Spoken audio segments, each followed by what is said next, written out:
First, let's start from Judge Deng Pham. Please introduce yourself. Hello, my name is Zhang. I pronounce you him, but I think you should actually refer to the panel as whole. Good luck, everyone. Let's also have Judge Rudraksh. Hi everyone, Rudraksh here. Preferred pronouns he, him. Good luck for the debate.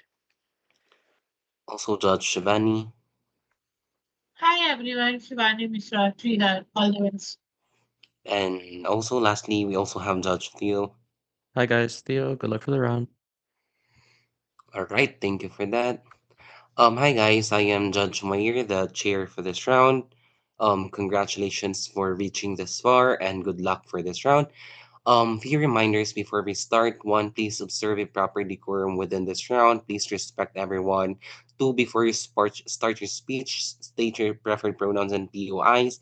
It's either through voice or chat and such. But then thirdly, I highly encourage everyone to raise at least one POI and accept one POI for a better engagement for this round. And you're only give but then lastly, you're only given 7 minutes and 15 seconds to deliver your constructive speeches. So please be mindful of your time. I'm going to time you, but I highly encourage everyone, speakers, to also time themselves to assess themselves during their own speeches. All right, I think that would be all for the brief notes. Motion goes like this. This House believes that the feminist movement should advocate for anti-natalism, calling upon Prime Minister here. Hi, am I both audible and visible? Yeah, you're clear and loud. Okay. Before I start, do we need to send speaker orders or does it not matter? No, it's not necessarily matters on outrance. Okay, my pronouns are he, him, and I'll only be taking my POIs verbally, so please don't send it in the chat. I'll begin my speech in 3, 2, 1. In a world where societal norms pressure individuals, especially women, towards parenthood, it is crucial to reevaluate the assumptions that underpin these expectations. Anti-natalism offers a vital perspective, challenging the status quo that often disregards the ethical dimensions of bringing a new life into existence. Because of this, we're so proud to propose. In my speech, I'll be doing a few things. Firstly, going a few important points of setup, and secondly, giving you two substantives. The first on the principle of consent, and the second on the principle of autonomy. First, on setup, then. What does the status quo actually look like? In the status quo, we think that society places a high value of family building and childbearing, often treating it as a normative goal, right? Because women in particular face strong societal pressure to become mothers, with cultural, religious, and social norms reinforcing this idea that motherhood is a key part of their identity and purpose. This leads to stigmatization of those who choose to remain child-free or have fewer children. We see this manifest in the status quo, with the Republican Party saying that childless cat ladies should not have the right to vote or be represented in a democracy. What is anti-natalism then? Anti-natalism is advocating for a re-evaluation of default assumption that having children is inherently good. It emphasizes that decision to have children should be not taken lightly and has different moral perspectives. What would advocating for this actually look like in the feminist movement then? We don't think it's about achieving a complete cultural overhaul where everyone stops having children, right? Because it doesn't necessarily mean that one should have children. Anti-natalism challenges the idea of choosing not to have children is abnormal or selfish. So it actually advocates for a cultural shift where remaining child-free is seen as an ethical decision. A comparison can be made with other social movements, for example, veganism, right? Because while these movements have not eliminated meat consumption, they have successfully made alternative choices to be visible and accepted, influencing part of the population. And lastly, I think I want to clarify that there will still be children. I just don't think opposition can push that there's going to be no children on our side of the house. And the burden for them is to prove why it's unjustifiable and why it'll harm women, as the goal of the feminist movement is to empower. POI. I'll take that POI. You aren't advocating for women not to have children. You tell them that they're immoral and the devil for bringing children into the world. No, but given that the current narrative is that they have to bring children, I think Well, the way this will actually manifest is providing a different perspective, right? Okay, on to my substantives then. The first one on the principle of consent and why this anti-natalism is itself justifiable. The premise then is that children do not consent when they're births. 3 layers here. Firstly, we think that there's an absence of consent when inception, right? Because the fundamental aspect of ethical decision-making is consideration of consent. And we think that bringing a child into existence involves making a decision that shapes their future without their ability to opt in or opt out. And unlike other decisions that parents make, like education or healthcare, this is irreversible and sets the stage for their future. Second layer here is the potential for harm and suffering, because life is unpredictable and also involves suffering, from health issues to other challenges. And so we think that parents cannot guarantee a life free of pain or adversity. So we argue with anti-natalism that the ethical choice is to avoid imposing this uncertainty on another being. In this way, it's not just a personal choice, but one that carries significant moral weight. Lastly, then, parents have a moral responsibility for these children because the choice of life relies solely on them. They hold the responsibility to consider whether the experiences of these children will be worth the risk. Note that it's important that our framing is that it's more of a counter narrative to the current ones we see in the status quo. Why is this important then? By emphasizing the absence of consent, anti-natalism challenges societal norms that treat parenthood as the default or inherent good. It encourages reflection on the responsibilities that come with creating life, pushing back against the idea that choosing not to have children is selfish or abnormal, right? Because this stance is also consistent with the feminist movement's emphasis on autonomy and care as it prioritizes the rights of those who would be most affected by the decision to bring the child into the world. And so by advocating for the right not to create life without consent, the feminist movement can expand its commitment to ethical responsibility as well. Before I move on to my second substantive, I'd like to open up to another POI.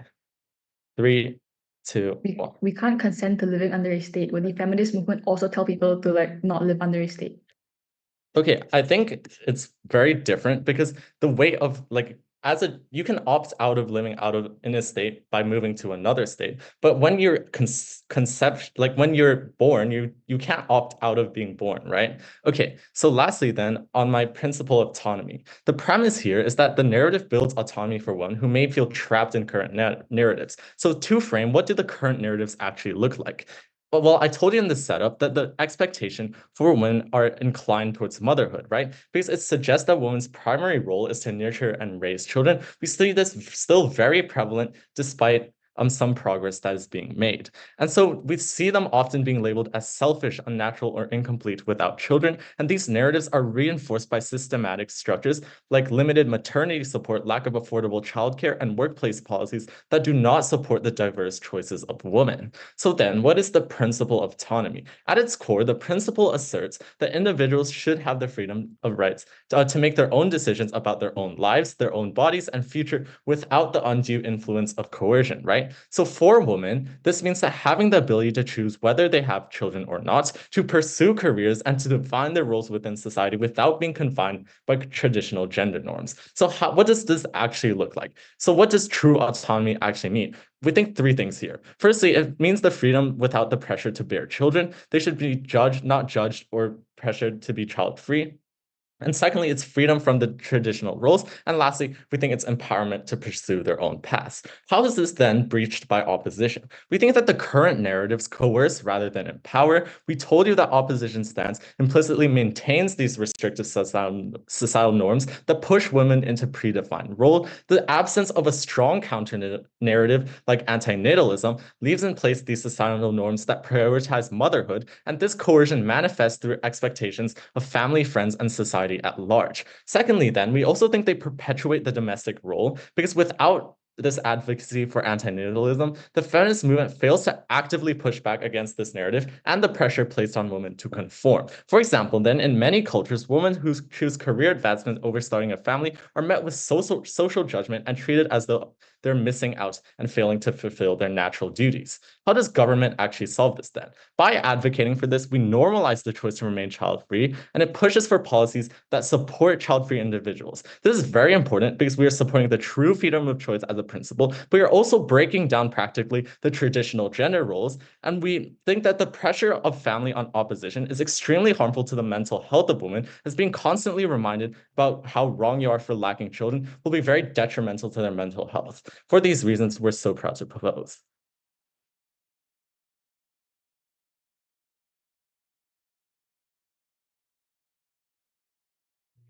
Thank you for that wonderful speech. To finally open up the oppositional side, calling upon leader of opposition here.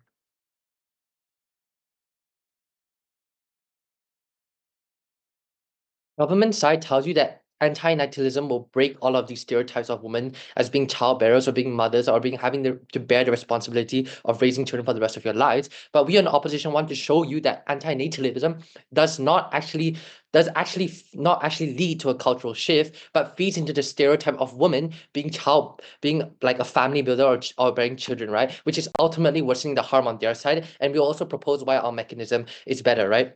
Just one response here about consent, right? We tell that consent is already impeded on by like socioeconomic status of the state or like religious connotations. So we don't understand, there's no mech as to how the environment in these areas can actually be conducive to actually manifesting this consent, right? But moving on to like framing, right? The feminist movement is all for like empowering women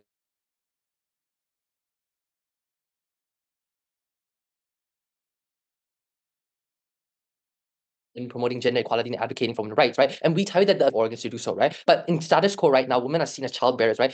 Just to pump out as many kids as they can and raise them like a good housewife, right? And these are how women are seen, right? Especially in like countries in the Middle East, right? And I think that from the POI, it's quite uncharitable. We do not want to bear the burden of demonizing these women for having children. Instead, we justify it by saying because of these perceptions of women, government is likely to morally justify this because we don't want to continue perpetuating the perception that women are seen to be childbearers, which is why they propose this policy, but not to actually demonize women, right? But we tell you that by abstaining from having children or to not bear children, it's like a hegemonic tool to force men to understand that women are so important, right? I think that's the entire government case, right? Because first, you're restricting reproductive rights to prove a point, right? I think at the very point that you try to make a statement by revoking your right, two things happens. First of all, you pressure women to not have children. I'll elaborate on this further. But secondly, you're just feeding into the idea that women must make babies to have a significant influence or impact on society, right? That's the whole reason you're pushing for anti-natalist policies, right? Because you believe that there'll be an impact and you believe that there'll be a cultural shift and societal shift to women, right? And that's the whole reason you're pushing for this policy, right? So we tell you it's super harmful because you just blatantly show that your reproductive ability is the only thing of significance that will actually shift attitudes, right? By spearheading this idea of, abstaining from reproductive rights and proposing anti-natalist policies, right? I think you're just perpetuating the stereotype by showing that this is only important and this can only shift attitudes if I leverage what people think of me, which is to be like a child bearer, right? And the second thing we tell you is that the scope of this debate from opening is heavily restricted because things like these anti-natalist policies just won't fly in countries where their religion teaches them to have children and to bring life into this earth or whatnot, right? And we tell you that because of already clashing religious and feminist values, which already heavily hinders the success of these policies, and where these areas often tend to have the most sexist views, we tell you that many of their benefits cannot actually manifest or they have not provided a map as to how this would actually work, right? And second of all, we tell you that the majority of the feminist movement would need to take up these policies, right? We tell you that a minority won't make a difference, right? People can still have children, people can still reproduce, and they haven't shown us how the majority are most likely going to opt into these natalist, anti-natalist policies, because remember that women still want to have children, women still want to bear family. We don't understand why this incentive outweighs their own desire to have children and to raise families, right? But in our world, what we tell today is that we just want to celebrate our women's reproductive rights and the ability of children, but we also need to recognize that women also have their own inherent characteristics and they can still contribute to society, right? So our mechanization, for example, is that the framing on government only shows that women's only role is to be a childbearer by only leveraging their ability to reproduce and to have children, right? And we tell that this is just feeding into the stereotype that they try so hard to break, right? But we tell you on opposition side that we rather fight for things like better maternal policies, how even though women can have children and can be mothers, but they can also at the same time demonstrate skills like contributing to the workforce and contributing in the economy, right? So what opposition does is it frames in a way that women can bear children. We don't have to restrict this choice. Women can bear children if they want and are also integral in a sustaining society. But more importantly, they can also do things like work. They can also be independent. They can also contribute to the economy, right? And the comparative on their side is that we tell that these women are just feeding into the stereotype, are unable to actually demonstrate their capabilities, right? And just showing that and perpetuating the stereotype that women are childbearers and women are supposed to pop out babies, right? So what our side manages to achieve is that you can recognize the uniqueness of women, that they can not only be mothers if they choose to, but also but also they can also, do whatever functioning member of society can, right? And we tell you that this is inherently so harmful because you forego all of these characteristics and instead you leverage what Point. is being perpetuated. Yes. In the status quo, precisely by your own framing, women are already disenfranchised and historically don't lack education, for example. How do you expect them to do so many things like go to work and also give birth at the same time? Choose one advocacy and stick with it. We tell you that this policy is more likely to happen on our side, right? We tell you that government can instate policies like better maternal policies that give them better access to work and to employment, because the whole idea of women feeding to this stereotype is because this lack of access to these kind of opportunities, right? Which is why they're constantly being subjugated, right? And so we tell you that we want to fight for policies that can elevate women and show and actually demonstrate in these areas that they can actually do what, for example, a man can do, right? Whereas on the comparative, you are already just continuing to feed into status quo and you have no significant change. So we win on probability here because you're most likely going to have women who can actually demonstrate capability. Rather on your side, you're just going to have them feeding into the stereotype, right?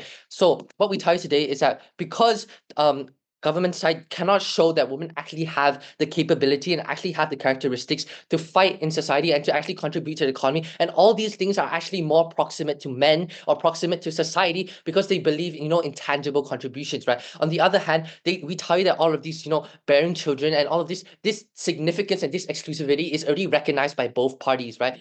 There's already a balance, it's symmetrical, right? But we tell you that in order to be exclusive in this debate, you have to champion these values. You have to champion that women can do or do even more than what a man can do, instead of continuing to feed into status quo that both parties already recognize, right? So why we win this debate is because we already show that the scope of the debate is just heavily restricted from government side. We show you that instead of breaking stereotypes, they're perpetuating a stereotype. And we also show you that in our mechanization, women not only are being recognized for their ability to have children, but also their ability to contribute to the workforce and contribute to the economy, which on the whole would empower women and would advocate for women's rights as seen as more than capable and being able to do more than just what than in status quo.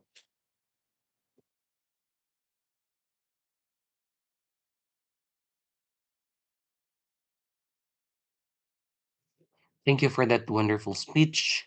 To give the extensions from the opening government, calling upon Deputy Prime Minister here.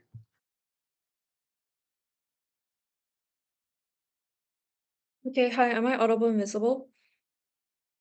Yeah, clear and loud.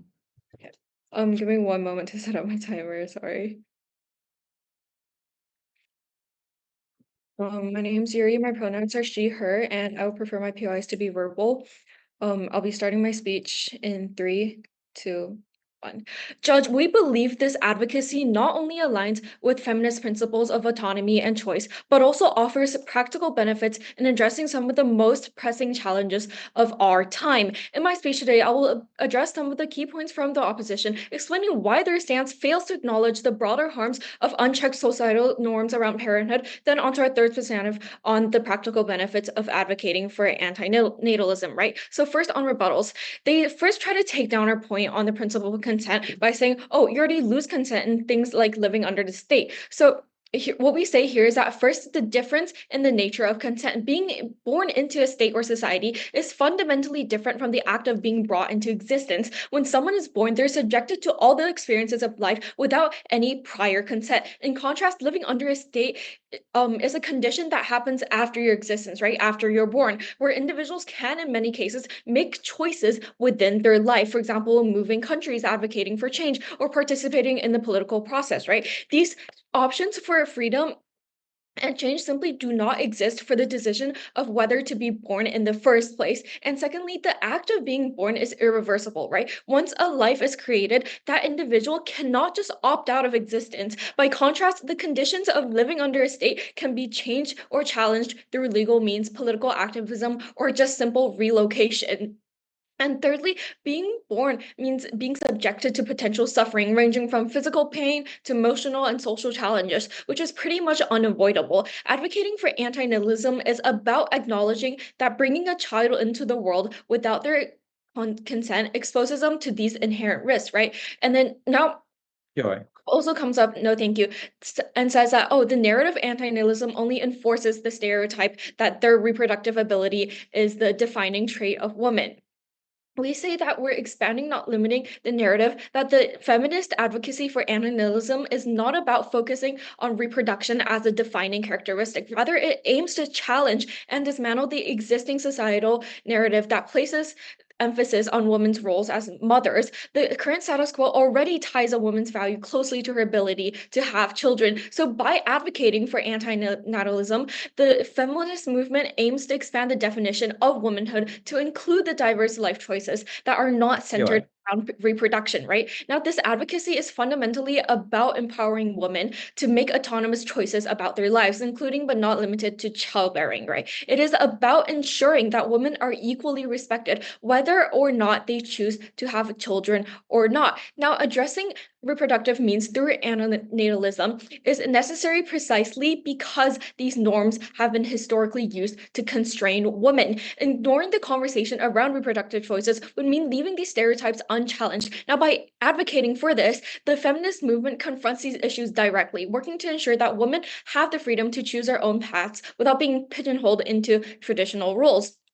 They also say that, oh, they'll advocate for better maternal policies. We tell you that advocating for anti-natalism does not mean abandoning the fight for better maternal policies. The feminist movement can do both. They're expanding choices. Better maternal support is good, but it does not address the societal pressure that assumes all women will or should have children. Anti-natalism, on the other hand, challenges this pressure directly, as I stated before, ensuring that the choice to be child-free is seen as equally valid and respected, right? Not all women have the desire to become mothers, even with better support systems in place. By advocating for both maternal support and anti-natalism, the movement ensures that it respects and uplifts all women's choices, whether they wish to have children or not. Moving on to my substantive unpractical benefits here, right? This goes twofold. First, on environmental. The environmental impact of the human populations is obviously significant, which each additional person contributing to increased carbon emissions, water usage, deforestation, and pollution. By advocating for a reduction in childbirth, the feminist movement can directly address the overconsumption of resources and help alleviate the environmental stress we're already putting on our earth, right? As advocated by the feminist movement, it encourages smaller family sizes or just simply opting out of reproduction if you choose so, which reduces the long-term strain on global resources such as food, water, energy. Now, by making child-free choices more socially acceptable, the feminist movement would also contribute to a culture where lower birth rates are seen as a broader commitment to climate action, reinforcing the notion that the well-being of future generations depends on sustainable living practice. Now, this matters because this advocacy can contribute to meeting global climate targets by addressing one of the root problems of environmental change, population growth. This does not eliminate the need for other solutions, but complements existing climate policies by reducing the pressure on natural resources.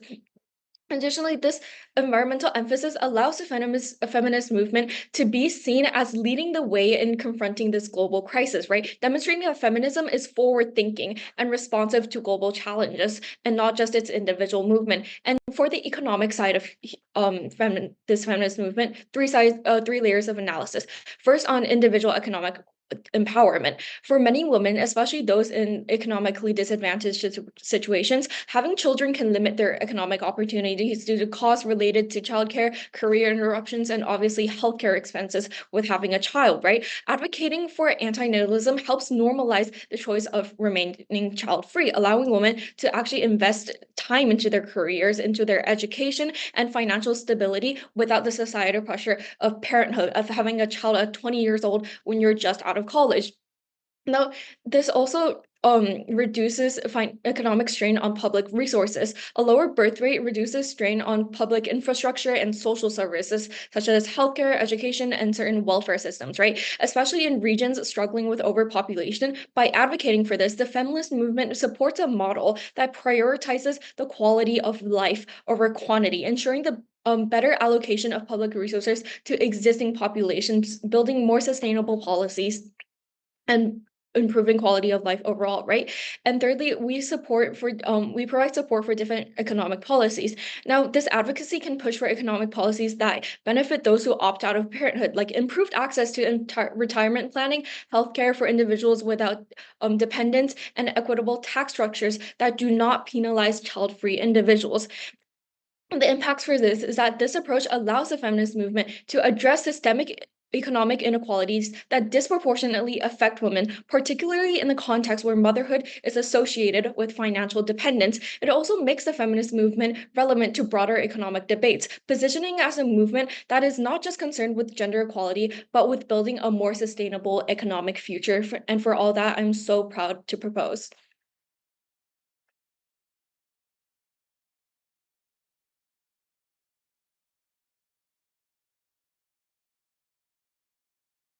Thank you for that wonderful speech. Calling upon Deputy Leader of Opposition here. As the second speaker in opening opposition, I'd first like to point out that the case that second speaker in government pointed out about the environment, we don't understand how this ties to the feminist movement. And leader of opposition already told you that the justification of anti-natalist policies is not consent, but also benefiting the feminist movement. And there are literally anti-natalist policies to control populations, not because of consent. And lastly, why is the environmental problem so pressing to the feminist movement? So my other rebuttal to the first speaker in opening government is that how he talks about autonomy and how that women's autonomy is important. And we agree with this. And we say that, yes, women's autonomy is important. And they also say that it helps create maternal policies. But we say that pushing for anti-natalism doesn't help with this because it creates pressures that limits the choice for women. Because by doing this, you're technically saying this to the women that having a child is practically and morally wrong. So this thus pressures these women to not have a children because you're already telling them that if you have a children, it's morally wrong, and people will perceive the woman that took the child as will perceive them as someone that's done something wrong. And we say that if society suggests that having children is morally wrong, women may feel guilty for wanting to become mothers. So getting out of traditional roles, like what they say, because of this, because of advocating for this policy, we say that getting promoting anti-natalism isn't something that will help out of getting out of traditional roles, because rejecting birth, which is natalism, doesn't help with women getting out of traditional roles. And we say that instead of in discouraging childbirth and saying that it's morally wrong, we should focus on supporting the choices the women want to make, like what my first speaker said. So on to my first argument, which is how that pressuring women to not have a child is something that what government is doing is taking away their personal choice. We say that some women might not want to have a child, but some women might. And by pushing and advocating for this, you're actually kind of preventing or maybe kind of forcing them to not have a child, because many women wants to be mothers because they see it as something that might be fitting for them. And we say that if the feminist movement pushes for anti-natalism, it might make them feel guilty or wrong for wanting to have kids due to the info site saying that it is morally wrong to have a child. So we say that this pressure can lead to feelings of uncertainty on whether or not they should have a child or not. But in the first place, it is their choice and people should not be influencing them. But because of them, the feminist movement advocating for this, they're now influencing it's not right now, influencing their decisions whether or not they want to. And so we're technically taking away their freedom to choose what they want in their lives, if having a children or not.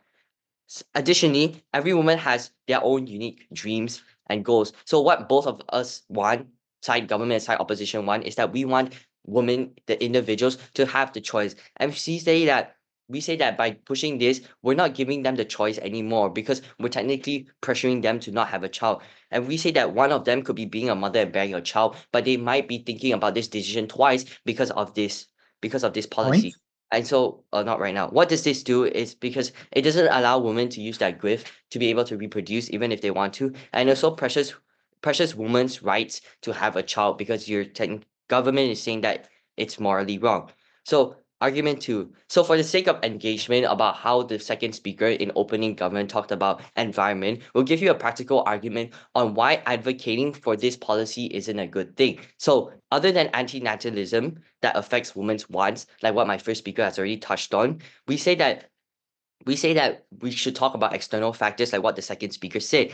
That will happen by advocating for anti-natalism. Since we already proved and shown that by advocating for anti-natalism, this will lead to declining birth rates because we've already proved that women might be pressured to not having children. And we're not saying because of anti-natalism there won't be any children at all, like women won't even have any children. However, we believe that less children will be brought in due to this, due to women being pressured. This speeds up the cycle of declining birth rates that countries like Japan already have, even without the feminist movement promoting anti-natalism.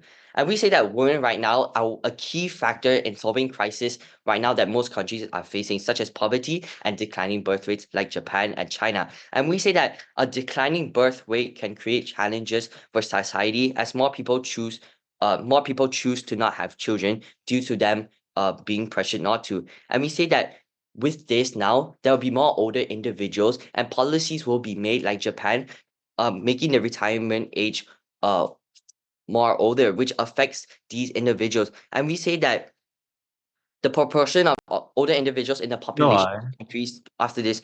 Population will increase due to the anti-natalism happening and due to it speeding up Point. the process of declining birth rates. So we say that with a declining birth rate in countries, we're also shrinking workforce, so there might not be enough workers to fill jobs, which can slow down economic growth and affect citizens itself. And we say that over time, these issues get worse because it leads to economic instability, making it harder for everyone to access resources like healthcare and education. So we say that advocating for anti-natalism does not allow the world to have a young generation would not allow the world to have a young generation, and it will not allow the economy to keep on going like Point.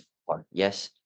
In more liberal states where there's already no pronatalism or rather a good balance, for example, in the US, why would the feminist movement advocating for anti-natalism have any form of impact if it's already existing?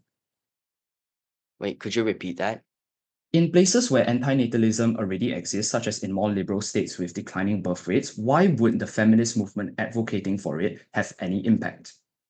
We're not talking about US like country specifically because the US is already developed and its economy is already doing very well. We're talking about countries that are already facing declining birth rates, such as Japan and China. And we're saying that what we already said is that you guys can't say that we are saying that just because of this, it means that there will have no children, there will no be output of any children. We're saying that countries like Japan and China will be at risk because of anti-natalism. It speeds up the cycle of declining birth rates, even though there's still children coming out of mothers who want to go against this anti-natalism. We say that it won't do anything much because of anti-natalism, less women are prone to have children, which speeds up the Japan and China. And we're not talking about the US because we already know that the US is already advanced and isn't facing a problem right now like what China and Japan is facing. So with all of this, we believe that we've won this debate. Thank you.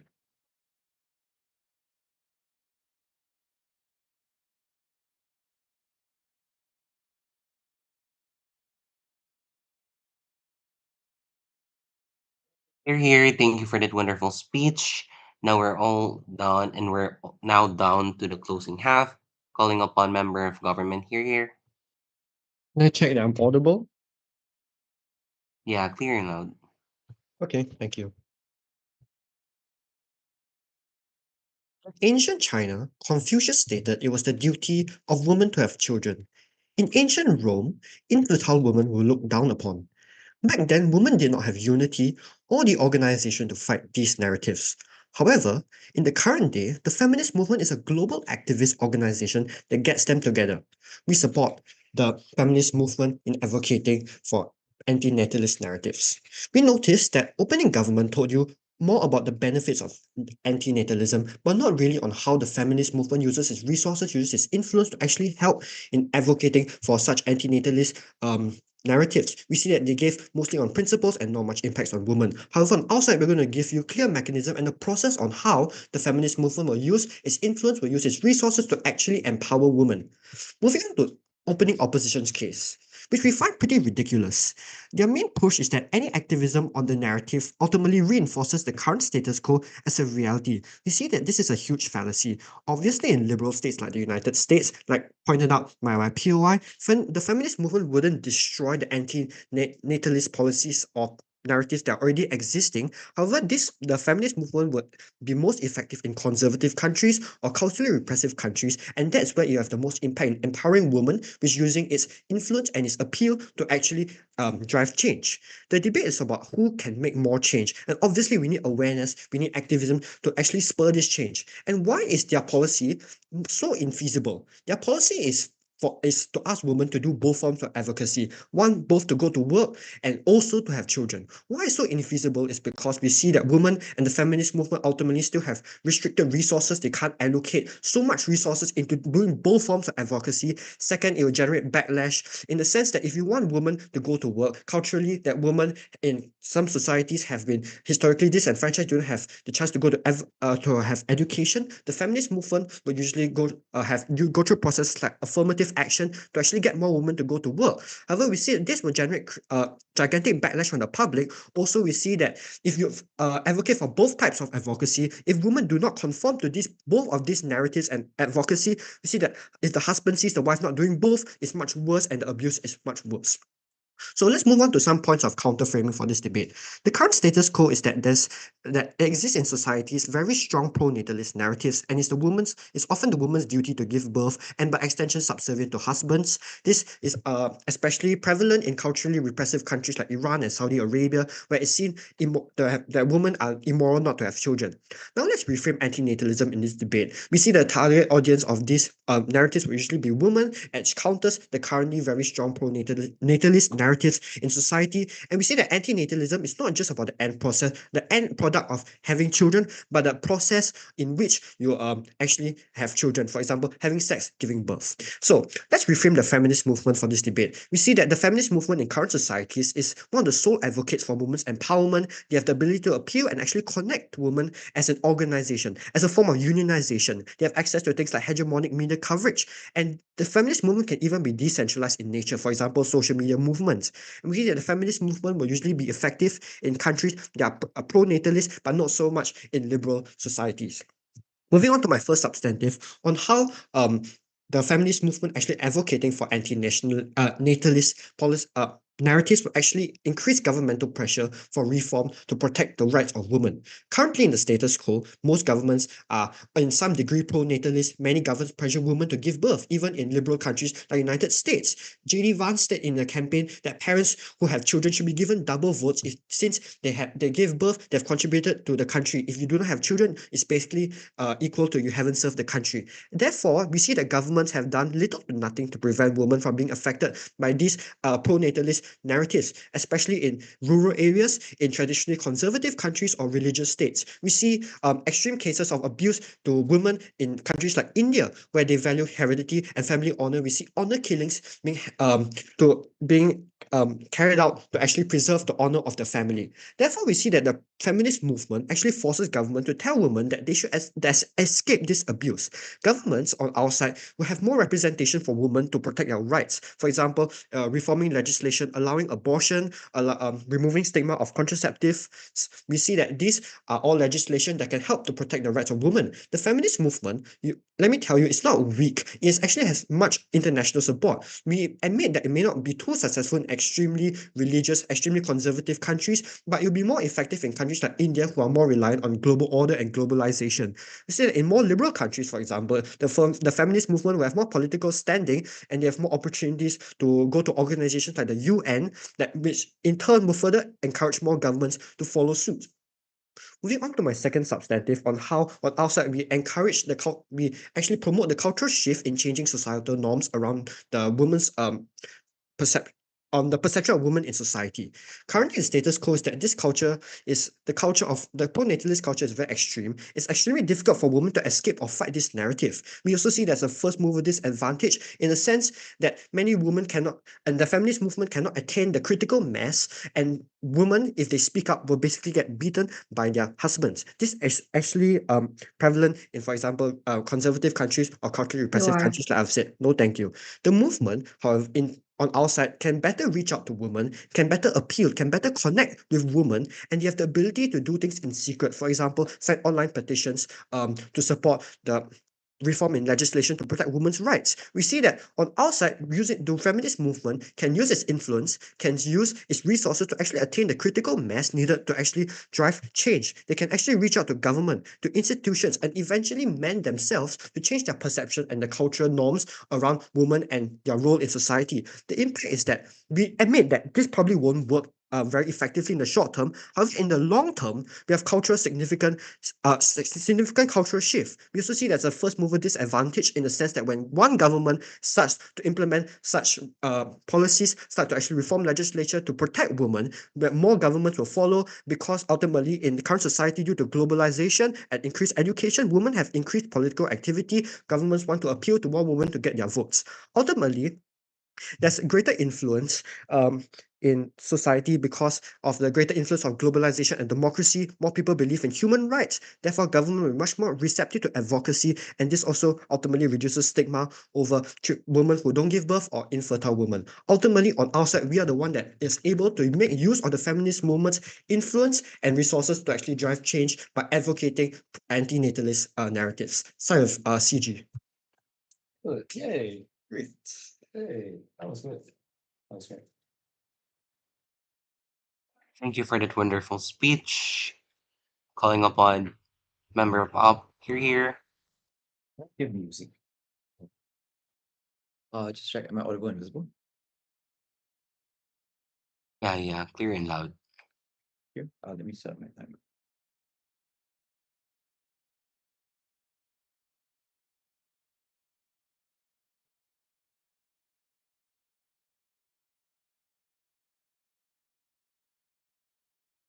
Problem with running the high burden argument of getting reform in conservative societies that CG run is that you have a high burden to prove those things. CG needs to give us actual reasons as to how this sudden shift will actually bring forward change in highly conservative areas, not some highly speculative and idealistic logical gaps, but suddenly you can magically transform the societies to be pro-choice and actually get women to do these things. What we'll do on CEO is simpler. We'll prove why the movement has an obligation to protect all types of women and why necessarily pushing for anti-natalism doesn't do so. It will also prove why the comparative extension on our side is uniquely better, that of reclaiming motherhood. A few points on framing. Firstly, keep in mind that what the feminist movement is currently doing, it advocates for a stance of pro-choice, choice to have an abortion, choice to pursue a STEM career. It doesn't enforce these expectations onto women, which means on your side of the house, on government, you have to change this and allocate resources to its reframing the push towards this. Secondly, what women are we talking about here? The pressure and status quo that proposition talk about only affect a certain type of women. That is to say, women who don't face that pressure, more often than not, can still make the choice on our side of the house, not pursue having children, because again, the movement advocates for choice in status quo. I'm unclear what pressure this specifically looks like on OG, or why this pressure is so invasive that a woman would make a harmful decision to herself just to conform to a few words other people say. But even for those women who are pressured, there aren't any meaningful policy changes you can push for on OG. The burden is high to change norms and stereotypes. Thirdly then, what is the role of the movement? OG says that the feminist movement can reduce climate change and help. One, if they also support women still having children, then the degree of change is very marginal. I'm unclear why you're able to reframe perceptions around the movement. Secondly, the burden shouldn't be on the feminist movement to do this. The environmental movement can push for this. The only purpose of the feminist movement is to protect as many women as possible. It is important to have a singular focus of what you're pushing for. Okay, proposition are not advocating for a new natalist movement. They're advocating for the current feminist movement to adopt this. The feminist movement has limited resources, limited activists, and limited funding to push out content or create other campaigns. Advocating for one thing necessarily comes at the cost of other things, especially when that thing now becomes associated with your movement. It will make headlines. Politicians and news anchors will attach it to the image of your movement and your activists. Okay, what does actually pushing for anti-natalism look like? Because I think we get a very soft case coming from OG and it doesn't get corrected in CG. They say the feminist movement will just push it as a choice. The reason why this is soft is because the feminist movement is already advocating for choice in status quo. Government cannot strawman status quo. If you as a man force the women to have certain things, or if JD Vance says you should have children because that's your obligation, it is obvious that the movement will call it out because it's a form of oppression. You need to reframe it as choice. But necessarily, if they want their anti-natalist push to be successful, they need to push it in a visceral way. Otherwise, there's a low likelihood of success, especially when CG wants to change narratives within conservative societies, where most women in these societies believe in the idea that having children is in of itself something that is good and not something that's oppressive. That means more radical feminists will claim that having children is immoral, and even the moderates will say you as a woman should not have children, even if you want to, because we as a feminist movement believe in anti-natalism. But even if proposition runs the soft case, we still think it harms women. And here's our first extension on how the movement stops becoming a safe space for women. The first layer to this is that it places pressure on feminists who want to be mothers to not have children because the movement they align with does not want them. So one, we think this in of itself acts as a coercive force that forces women into a choice they didn't genuinely want. Many feminists want to have children because of their innate desires. A lot of women, but the women who place their identity as feminists now cannot do so or discouraged from do so simply because the cohesion of the movement says you shouldn't. Secondly, or you end up alienating women on the side of proposition, because remember that mothers are the majority in status quo. Alienating mothers means you undermine yourself as a movement and also block out the main base of your support to it. Mothers who already have children will feel alienated by the movement that is now saying they should not have had their children. This is important because a lot of women rely on the feminist movement for support structures. They are friends with feminists and go to gatherings or join feminist social groups. So when feminists have children, feminists are pushing for anti-natalism, they're necessarily distancing themselves from mothers and claiming that anti-natalist is the superior choice. How does this harm members of the movement then? We think it generates internal backlash and fractionalization. Feminists will disagree, some will take it too far, and you end up with a polarized movement that constantly fights with each other and can't get anything done.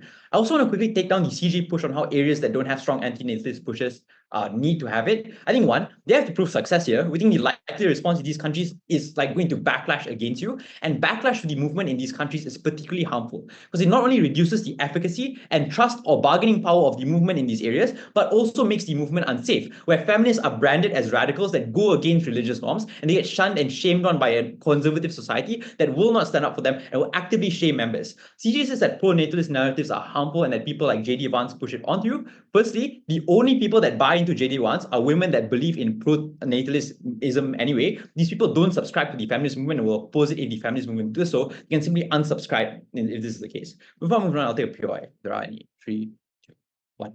Second extension then on why our comparative of reclaiming motherhood is better. The premise here is that we think the best thing the movement should do is reframe motherhood in a way that empowers women. Because note, it's very hard to change the mechanisms of society that lead to a woman having children. In fact, we think most women also have internal reasons for having children, whether it's biological preconditions or even innate desires or weighing on that as a woman, I want to have children. The best thing the movement can do is to make life easier for women who like to be mothers and who already are mothers. How is this done? One, you use emotional rhetoric and activists to change perceptions from people on the ground regarding how they perceive motherhood. To explain how mothers who have children are strong and powerful women, you push out how these women are the cornerstones of society. You also empower and platform mothers and encourage them to share how they've gone through challenges and overcome them. Secondly, you form a voting bloc to pressure governments and lawmakers. This is exclusive to outside of the house because you use the limited resources of the movement to do this. You have a cohesive image of the movement. You also have a stronger support base to push for this. Even if OG continues their soft case, we can just get it faster and better on outside of the house.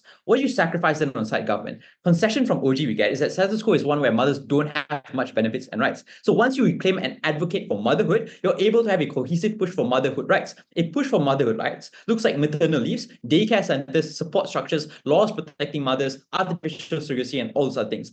This strategy is likely to result in meaningful change only on side CO, because we think governments in status quo are increasingly in support of having as OO flag, but they don't link this to the fact that means governments are likely to agree to policies that the feminist movement pushes out, which means on our side of the house, even conservative governments are able to agree to the fact that women should be able to have leaves from their workplace if it aligns with the intention of the conservative government to get more children out. We think this improves the perception of women on the ground only on the side of CO, where the feminist movement is seen as an act or as a force that is on board with societal change rather than a force that is in opposition to that change. This results in the protection of women. This also means that our side has a far easier time to achieve our benefits, and our benefits affect more women on our side only because we don't shut out the women that choose to have children. For all these reasons, side with Theo.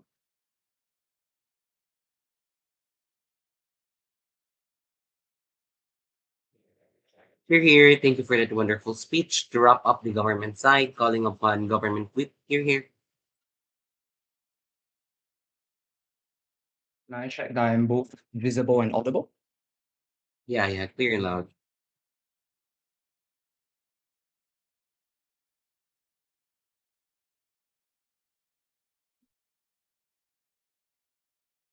I find it really strange that none of the other teams in this debate have been able to understand the idea of spectrumization. That the feminist movement doesn't have to advocate for incredibly strong anti-natalist policies in every country in the world.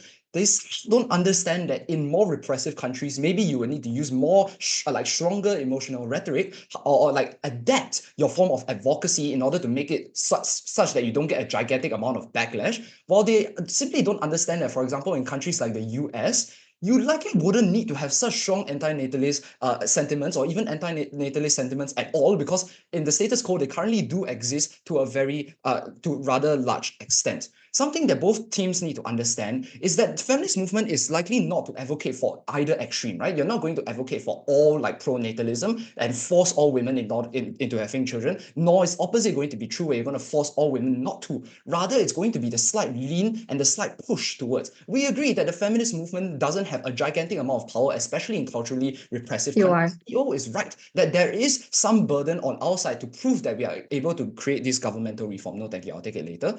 However, what we notice is that we are the only side that has dealt with the true long-term cultural shifts. And from OG, we are the only side that shows how the feminist movement actually works. All other teams have just been asserting whether the anti-natalist movement is good or bad. Or rather, opening teams have been doing so. It's only the closing teams that have actually dealt with the true nuance of the feminist movement. Now let's deal with CO and their rather strange case. They talk about how the feminist movement is currently pro-choice and how there's some form of contradiction. I don't really get this point.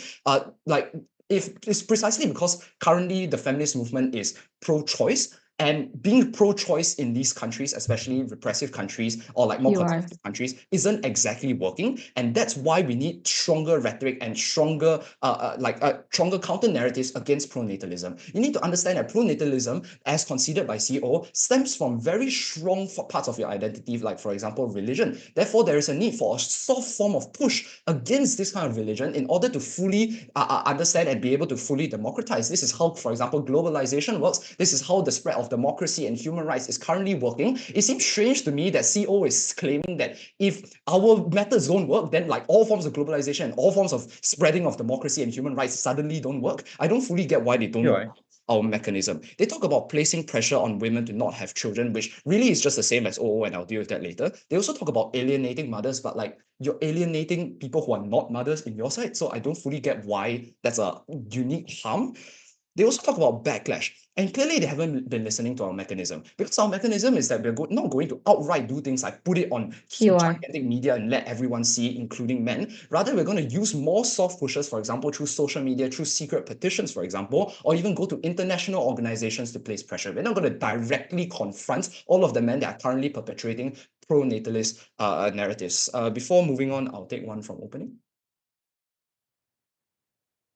Closing. Okay, sure. Closing. If you want your benefits of not having children, you have to demonize mothers and isolate them viscerally. Otherwise, this wouldn't beat the existing norm of having children. How is secret petitions going to do this? Yeah, okay, so we agree that you probably need to alienate people in either side, right? Because in your side, if you're going for pronatalism, you're going to alienate people who aren't mothers. We are okay with alienating mothers because in this case, the mothers are likely to be more supported already, given that they are conforming to societal norms. Therefore, they're less likely to be experiencing things like domestic abuse from their husbands if they don't give birth. But people who don't want to be mothers, however, are even more vulnerable. So we think feminist movement has an intrinsic duty to go protect these people. They also talk about the counterfactual for pushing for more motherhood rights. This is exactly the same as OO. Let's deal with OO then. They talk about the main push from OO, which like which member of Gov has already dealt with, is that the main push is rather ridiculous, because by changing the norm, you place more emphasis on the current norm. Like, obviously, yes, but this happens with literally every single movement. So you're going to have to place some norm. And in fact, when you place emphasis on the norm, it's a good thing, because you're going to place emphasis on how ridiculous it is that people in Iran and Saudi Arabia are forcing you to stay at home, wear a hijab,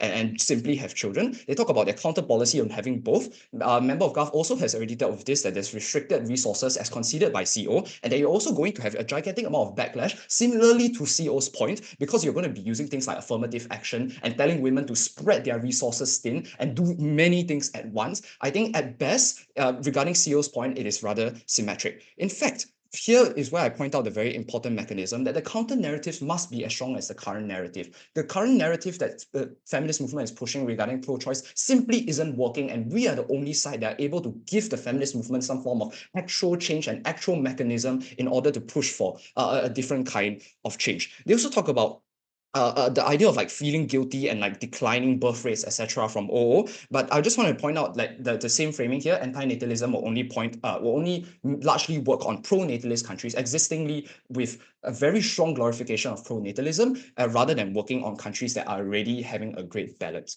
Let's deal with OG and see what OG has said and show why we are better, because there hasn't been much response to our case besides just there is a very high burden and missing logic links, which is asserted by CEO and absolutely no idea why they think it's such a high burden. OG says, firstly, principle of consent. I think all other teams have pointed out that there is no impact on the women itself. Just because like having children is bad for the children doesn't mean the feminist movement should advocate for it. That can be advocated by other movements. They talk about principle of autonomy. Notice how they didn't mechanize how the feminist movement is going to create more autonomy and going to create actual reforms. That is what CO shows. And I think O is correct in pointing out that as well. Also, O and CO are both correct in pointing out that the other issues like regarding the environment aren't the focus of the feminist movement. They're the focus on the environmental movement. Therefore, we think OG is largely out of today's debate. Let's deal with why we're better then. Let me first deepen the impact of governmental policy reform before showing you and benchmarking as to why we're better and the most important impacts in today's debate. So let's deal with government policy reform. What member of Gov told you is that the biggest barrier to women's equality is currently systematic and institutionalized sexism, especially in culturally repressive countries, where legal rights are removed, which sets perception and inherently affects your daily life. And this looks like the thing that first wave feminism is pushing back against. Therefore, when you're able to create policy like, for example, abortion, which we agree is rather extreme, but in less extreme, it might be things like contraceptives or even just stronger enforcement of things like domestic abuse and beating up your wife because she doesn't want to have children, the more that we create the most direct impact onto women's actual lives, which ultimately must be the prioritized goal of the feminist movement. Also, our impacts are a lot more long-term because we told you that we create a cultural shift, which isn't really dealt with by CO, which affects people's perception. We told you what the actual mechanism of what the feminist movement does that OG never told you, and we protect the most vulnerable communities which are subject to the most repression in the most repressive countries in the world.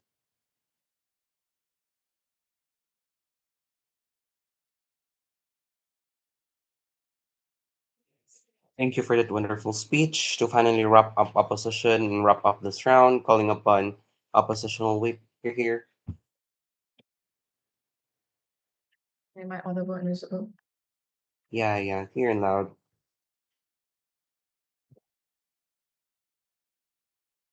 For a movement that was supposed to be the most diverse and the most accepting, both government benches cloaked their choice-annihilating rhetoric under the veil of agency. I think the contradiction in CG is damning. They can't just weak platforms of pushing this advocacy because this means they get no benefits because no one opts into this advocacy. If they somehow want to reach like, oppressed people in Afghanistan with secret petitions, I think they are already out of this debate and their impacts still materialize. Three clashes in this speech. Firstly, it's morally wrong. Secondly, on autonomy, and lastly, about how this harms the feminist movement. First clash, then, is it morally wrong? Is having children morally wrong? I think main push we get from OG is that children cannot consent into being born in this world. Therefore, this is immoral. Firstly, there are a lot of things that we already cannot consent to in this world. For example, we don't consent to live under a state that takes away our rights. We don't consent to so many other things. This principle isn't an auto win for government because society disregards the principle of consent all the time. But secondly, society operates on hypothetical consent all the time. I'll give you an intuition, Pham. If I know that somebody is going to walk on a broken bridge, I have the right to tackle that person even though they didn't consent into it. Because the idea is that if they knew what was going to happen, they would probably consent to be tackled as well. Similarly, if children know how great life is, they would probably consent to it as well because the alternative is like nothingness, is like no life at all, right? But even if this principle is true, this is damning for their case because they cannot take the soft stance that some women will have children anyway. Because in order for them to be principally consistent, they have to demonize every single woman and tell them that they should never ever have children.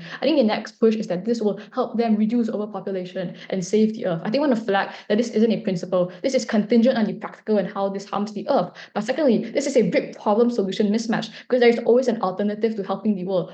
For example, there exist environmental movements and green parties in the EU that push for these changes, but there is no alternative to helping women because the feminist movement is the only movement that advocates for women, right? Second clash on autonomy, then I think the main push we get from them is that the patriarchy forces these choices onto mothers, and therefore women should get to make choices about their own bodies. Yes, but status quo already pushes back against these norms without having to demonize all women that have kids. For example, the feminist movement supports women in the workplace by advocating for things like equal pay and anti-discrimination laws. This is important because this means we can already co-opt all of OG's benefits of economic empowerment for those that choose to opt into the workplace and those that don't want to have kids. We don't shame people that go to work because the feminist movement campaigns and is on a campaign of pro-choice, right? But I want to flip this claim on autonomy then, because government restricts their choices far more when you are literally taking away another option from them. You remove their ability to have children and you tell them you should never ever have children. What did we tell you here from Arjun? We told you firstly that what the feminist movement is doing in status quo is also reclaiming motherhood. You tell women that want to be mothers that it is their choice and you put the power back into their hands. You tell them that it wasn't enforced on you by the patriarchy, but it's a legitimate choice and one that was empowering. But secondly, this comparative was so much better because this meant the feminist movement was likely to advocate for more support structures to support women that do become mothers, right? This was like daycare centers, maternity leave, all of these things that actually empower women to a far greater extent, and this helps them combat oppressive patriarchal structures. But the reason why this comparative is exclusive to our side is because both government branches use all their political capital to advocate for anti-natalism. Note that this is very radical and it's very controversial, meaning there's going to be likely more oppositional forces that the feminist movement would have to fight against. And since these ideas are diametrically opposed, since advocating for maternity leave is diametrically opposed to anti-natalist views, the feminist movement would be principally inconsistent. This means only on our side do we guarantee these structures for women, right? What is the weighing then? I think firstly, the scale of impact is just far more because we benefit the women that were coerced into becoming mothers anyway. Because I want to note that presumably on their side, the same women in Utah and the same women in Kentucky that are still really, really conservative will still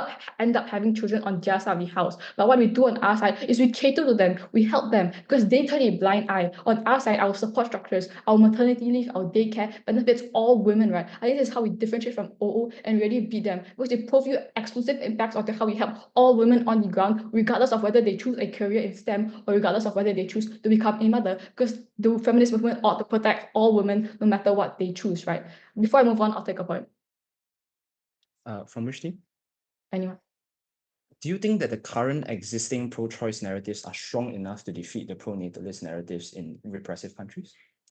I want to note that I don't think majority of this debate is in repressive countries because supposedly the feminist movement doesn't have that much reach there anyway. Like I'm unclear how many feminists there are in Afghanistan. I'm unclear how many feminists there are in Syria. I think the biggest delta in this debate is probably in the more developed countries where the feminist movement actually has a standing and more political capital, right? My last question on harming the feminist movement, and this was debate winning for us, right? This is where Arjun told you two things here. Firstly, on external backlash, because the idea of having kids and bringing people into this world is something that society already prizes, and this is what everybody's goals are, right? But when the feminist movement goes directly against this, obviously the whole world is going to be enraged and they'll fight back. They'll use rhetoric that the woke movement is becoming so radical, they're coming after our kids, right? This means that the backlash from anti-natalist politics is going to be all-encompassing. There will be enough to destroy the feminist movement in its entirety, and comparatively, the backlash on affirmative action policies are far lower. But secondly, we told you there's an internal backlash, and this was the most important thing in this debate, because the creation of the feminist movement was to protect all women and to fight the patriarchy that pushed them into one singular path, right? That pushed them to only having kids. Therefore, the feminist movement ought to be a safe space that empowers women and their decisions, not to also restrict them into one path by telling them not to have kids whatsoever and to only go outside and work. Because the best form of liberation for these individuals is to ensure that their choices that suit their desires are valid and they're legitimate and they are seen as valid by the rest of the community. Because there are still women that desire to have children, and this doesn't necessarily have to mean that they were influenced by the patriarchy. Proposition would deny them their right to just self-actualize and have kids even if they wanted to. Because on their side, you alienate and you isolate women that do want to have children. Because I want to flag that the inflow cycle is morally wrong. Because the government doesn't just defend them, encouraging them not to have children. You tell them it's immoral, it's unjustifiable.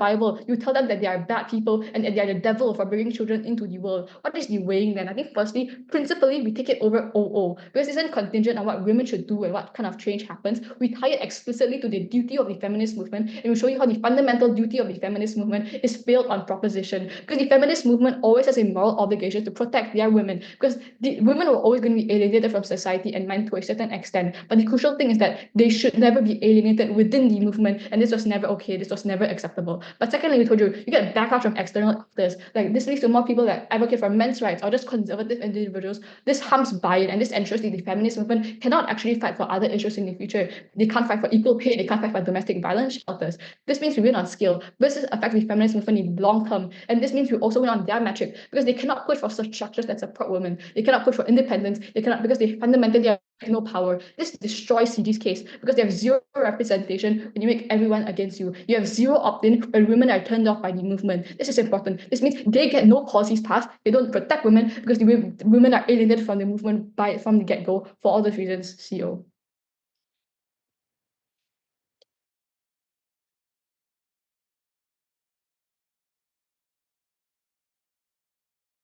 Here. Thank you for that wonderful speech that ends this round.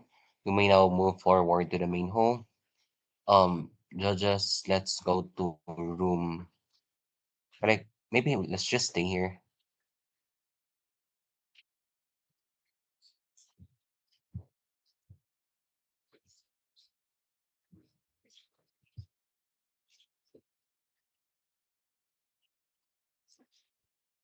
Teams, please move forward to the main hall. Thank you.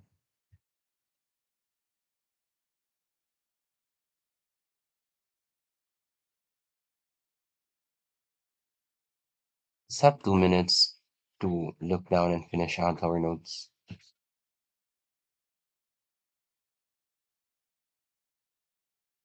I think we should